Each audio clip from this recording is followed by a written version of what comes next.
Hey guys, my name is Ben Howard, and in today's video, we're going out to Holston Creek Res to check out the Trash Panda discs lineup. If you've never heard of Trash Panda, for some reason, their goal is to move disc golf into more of an eco-friendly direction, and they've started doing that by making their own discs out of recycled plastic, and I believe some of the newest stuff's made out of recycled discs by itself. It's a really cool company. Jesse, the one that runs the YouTube channel, at least I think he's the owner of the company as well.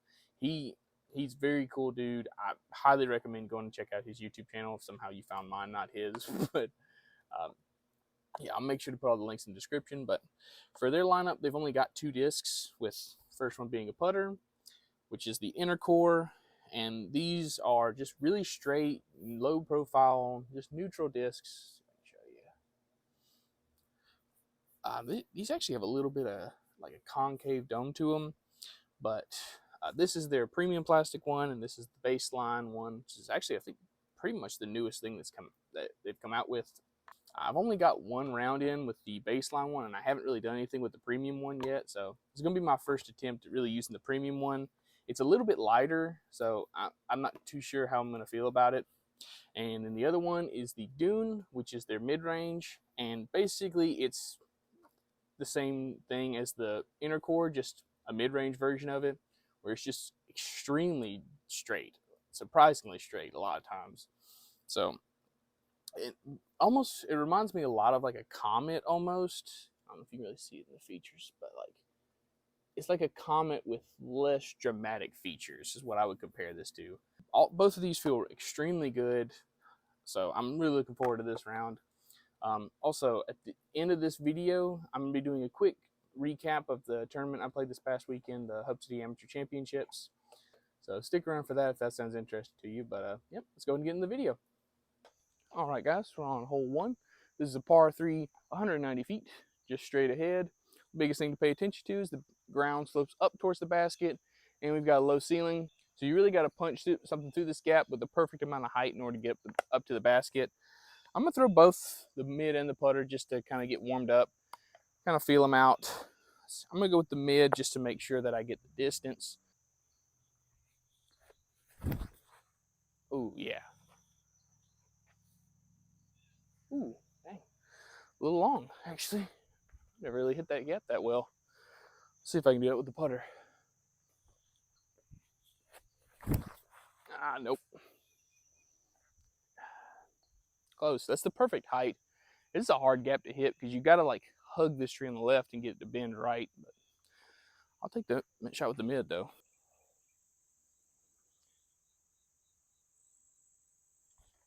Drive. Yes. All right, guys, we're on hole 2. This is a par 3, 250 feet. Basket's up this way, tucked way off to the right. It's less of a forehand shape and more of a backhand turnover shape, this one, because like these trees right here in front of us are probably not even 150 feet off the tee pad, and you've got to be moving right off them, but still carrying probably another 100 feet right of them. So I'm going to try the putter, just give it a little bit of anhyzer, give it as much height as I can. That's the only other thing about this hole. There's really no height you can give it, but just trying to get down there as far as I can and see if I can give myself a putt. Just like that. Yes. Oh, dang. I didn't even see that branch there. Okay, but yeah, that's fine. I'll be like 100 feet from the basket pretty much. Okay, so all I really got to worry about these trees just right in front of the basket, but if I give this a little turnover angle, I might be able to give it a little bit of a bid. Let's see. That's fine. That'll work.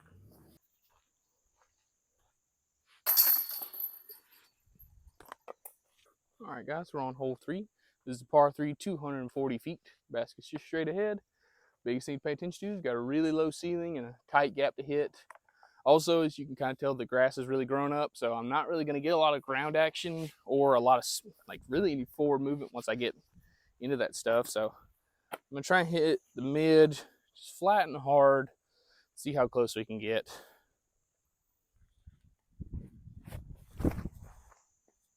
I turned it over.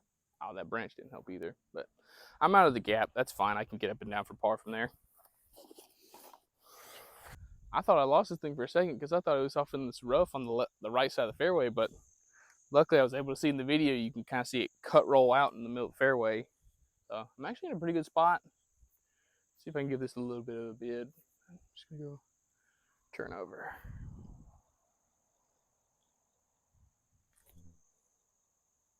Come on. Ooh, almost.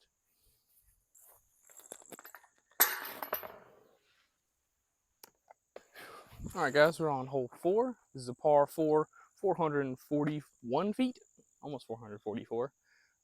Typically you could see it, but I think the grass has kind of grown up to where you can't really see it, but it's just straight ahead. On this one, I'm just going to try and follow the fairway. It bends right, then goes back up to the left. So just going to take the dune, just try and hit it hard and see what kind of distance we can get out of it. Bend a little right for me. Okay. I have bad footing, but I might have a look for a bird. We'll see. I don't know if you can see the basket, but it's not too far, probably like 180 feet from here. But just gonna have to go standstill hyzer. Ooh, try not to rip my leg open with all these briars in here, but I gotta sacrifice the pot a little bit.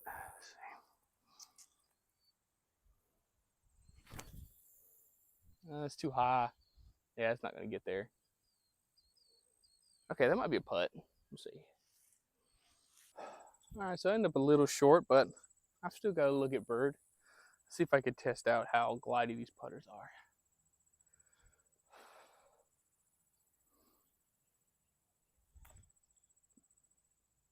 Oh, I thought I made that. Oh. Yeah, that putt kind of shows you what I'm talking about. Like, typically from that distance, I would jump putt. But from there, I just kind of did a standstill, put a little bit more spin on it. And I mean, I was like inches from going in. So these things are glidey, I'm telling you. All right, guys, we're on hole 5. This is a par 4, 350 feet. The fairway goes straight for probably anywhere from 100 to 150 feet. And then it dog legs right and goes downhill for the rest of the hole, which is about 200 feet. When it goes downhill with with the ground dropping off behind the basket, and there's OB behind the basket. Biggest thing we're trying to do on this tee shot is set ourselves up with one of the 2 gaps that's on the right side of a tree line up here. First one is about where you can see this little yellow flower in the fairway. And the next one's about 30 feet past that one. Biggest thing you don't want to do is be in between them, because then you pretty much have to go over the top or just lay up to either one of the gaps. But I'm going to try and get to the first gap because it's a little bit easier to get to. You've got more of a backstop with this hill. And also it's a little bit straighter to get to the basket. Oh, pulled it. Keep left. Okay, looks like it fell straight down. I'll have an easy approach shot to get up and down. Try throwing the baseline.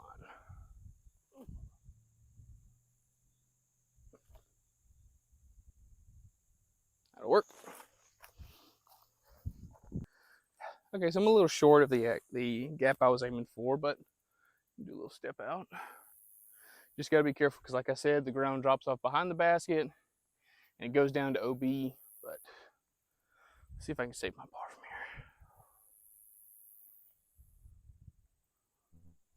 here.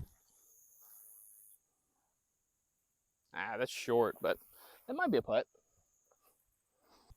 Yeah, from here you can see what I'm talking about. Luckily, at the angle I'm at, I'm not really worried about going into the OB long, so I can give this a bid. Let's go and make it. Drop. Oh, okay, that's that. We're good.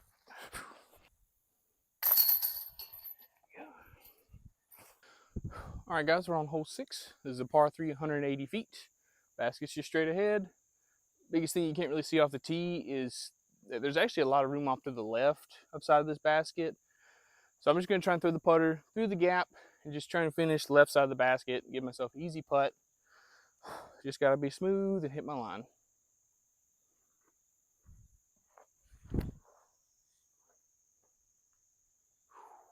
Man, that feels so good with that thing.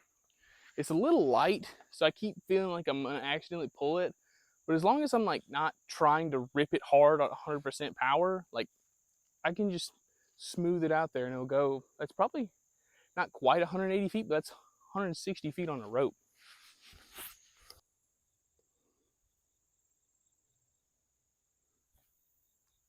Ah, dang, a little too high. I'm used to having to give this a little bit of loft and let them drop, but with these intercourse, I don't need to. They just stay up in the air, surprisingly. It's just so weird because of how low profile they are, but they just, I don't know if it's just because they're low profile, so they cut through the air better. But typically, you would think a deeper putter would act like this one does, but these things just have so much glide. All right, guys, we're on hole 7. This is a par 3, 260 feet.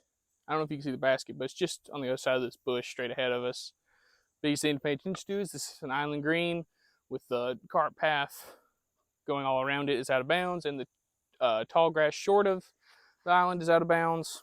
So really just got to make sure I throw something I know you can get there, which I think I could get there with the putter or the mid. So I'm going to try both of them, just see how it goes.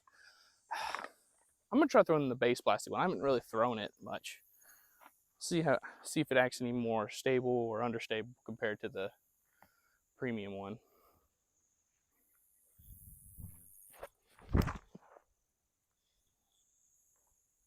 Oh yeah. Oh, that's so pretty. I would probably throw the mid, but I feel like the mid's gonna go too far. If that's screw it, we'll try the mid. I can give it an ace run with the mid, probably if it flies like that. Just a little right. Oh crap, that's going way long. Dang, I don't feel like I'm throwing them that hard really either. I'm just smoothing them out there, and they're just going straight and forever. Dang.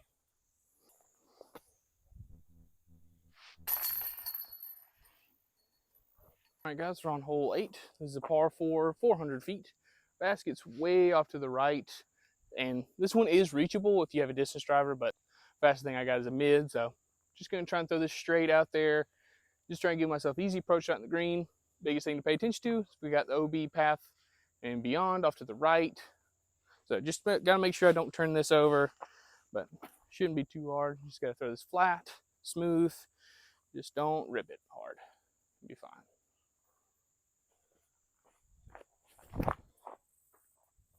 Just like that. That'll be perfectly fine. All right, not too much left to get to the basket. Biggest thing I gotta pay attention to is the ground drops off behind the basket, and if you're not careful, you can easily end up 30 feet long. But I'm just gonna try and land a little short. Just gotta smooth this up there. Nothing crazy.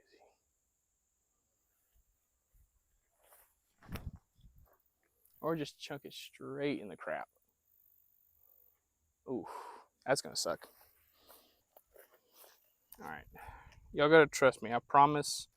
I'm in here, and my foot is directly behind. Oh gosh, my foot is directly behind the disc.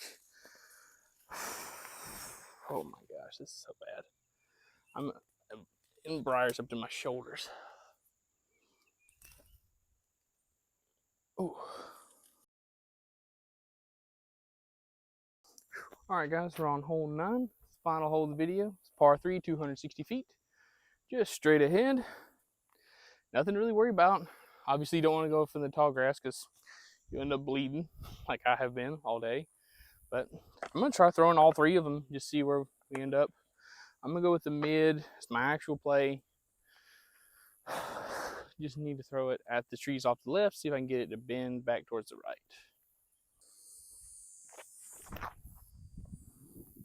Ah, too soft. Oh, and there's a right to left wind. It's just going to carry it left. Okay, that's not bad though. I think I threw it over the tall grass. I'll throw the premium inner core. Ah, same thing. I'm trying to be too smooth with it and just giving them no power. All right, baseline one. Ooh, I gave that one the right amount of height too. Go. There we go. Much better. All right, Gotta hurry because my phone's about to overheat. Let's go ahead and make this get the bird. Oh, it's so early. Dang it.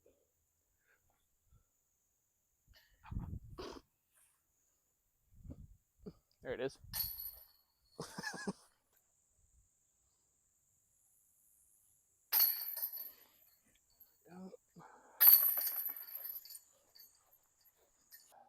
Alright guys, that finished up around with the Trash Panda lineup.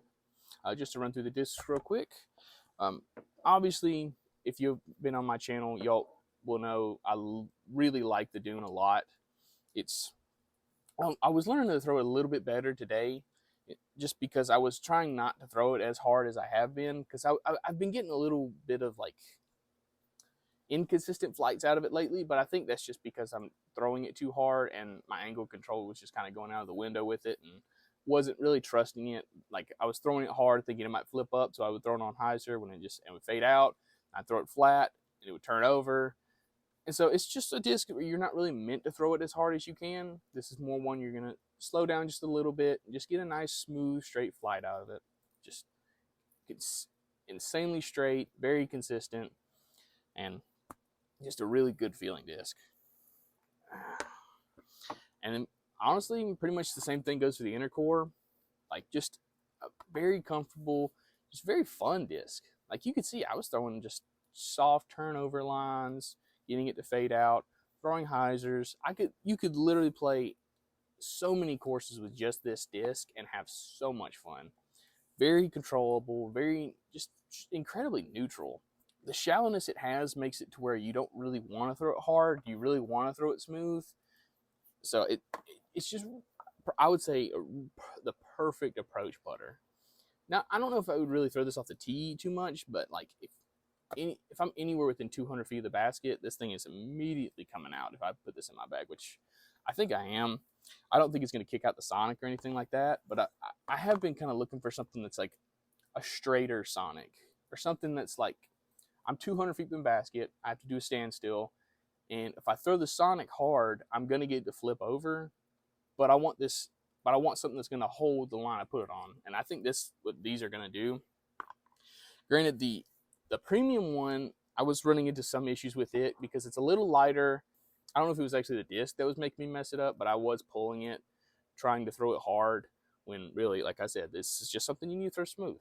And another thing that was kind of messing with me, I don't know if you can really see it or not, but when I actually like try and grip this one hard, my finger sinks into the rim, and so I just don't really like that too much. I wouldn't recommend throwing this one off the tee if you get one that's lighter. I don't know if they make the premium ones in max weight, but the baseline one pretty much solves any issue I had with the premium one, because it doesn't, let's see if I can show you, it doesn't have any give to it at all. Very stiff, very grippy, surprisingly. I wasn't expecting it to be as grippy as it is, and it's not really like it's like a mix of like grippy and chalky. It's weird. It's a very good feeling disc though. So I would honestly recommend these more than the premium one, just because honestly I was getting a little bit more stable flight out of this one, but I really don't think you can go wrong with either one of them. You just got to kind of expect, like, this is going to be my driving putter and this is going to be my approach putter more so than anything else. But yeah, guys, so I'm going to get into the tournament recap I was talking about at the beginning of the video. So if you're just here for the review, thank you so much for watching. But yeah, let's go ahead and get into that, because that might have been the worst tournament I've ever played. not in like actually how the tournament was, but in my play, because I ended up taking dead last place at 24 over. Round one at Woodruff, I shot 8 over, which my goal was to shoot 5 under. And Tiger, I shot 3 over, which was my best round of the tournament by far.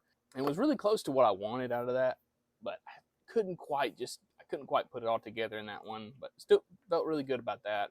And then 13 over at Pipeline, which felt worse than the one at Woodruff, but ended up being okay. The round at Woodruff, I kind of just attribute to a bad mental game. And it was weird because, like, I wasn't getting off the tee well and I wasn't putting well. So I was putting pressure on myself to get off the tee because my putting was bad, but then that put more pressure on my putt, which put more pressure on me. So it was just kind of just a negative feedback loop where I was just kind of just putting so much pressure on myself that I didn't need to. And it was kind of the same thing at Pipeline. Pipeline, I actually started out I was throwing the disc off the tee extremely well, but my putt just wasn't working, and like just kind of ended up in that same thing near the going into the back nine where I was just caving in on myself and just wasn't being confident like I needed to. But I would say I learned the most from this tournament than I have than any other tournament, really. Biggest takeaway I would say is I need to put more practice rounds in at courses, especially something like that where it's three different courses. I need to put at least like 2 to 3 rounds in at each course, not just one. And another thing is like I just need to take pressure off myself, because I was going into those rounds just putting so much pressure on myself, and it wasn't like negative pressure. It was more like I can shoot well at these courses. I know I can shoot well at these courses. So let's just go do it. And then as soon as you start playing bad, you just kind of start caving in on yourself. And so just kind of need to just switch up some things in my mentality, and I feel like I can do a lot better in the future.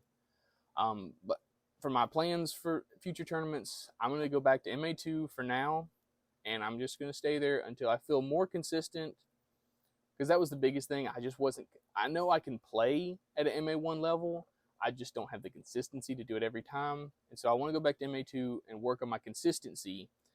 But also I want to try and get a win before I go move back up to MA1, just because that was one thing I feel like I should have done before I moved up from MA3, was get a win, just to kind of work on that kind of mentality, because I don't have any experience with that. So something just to keep in mind for the future. But thank y'all so much for all the support you gave me in those practice round videos. That was by far my most successful series, which each video averaging over 100 views. All the videos had really good interaction and really good watch times. So knowing that I at least made some good videos about the tournament made sucking at the tournament feel at least worth it. So I'm really looking forward to doing this in the future. I'll probably end up doing the Halloween Open, kind of trying to do the same thing. Sadly, I won't be able to play in the Halloween Open, but what I might end up doing for the Halloween Open is trying to be a spotter and then live streaming while I'm out there spotting or something like that. So if that sounds interesting to you, please let me know in the comments. But yeah, guys, thank you so much for all the support y'all have given me up to this point. I look forward to making more videos for y'all and doing more stuff like this. So if you've got any other suggestions for tournaments or stuff like that I should do course previews for, please let me know in the comments. And thank y'all so much for watching. Have a good one. Bye.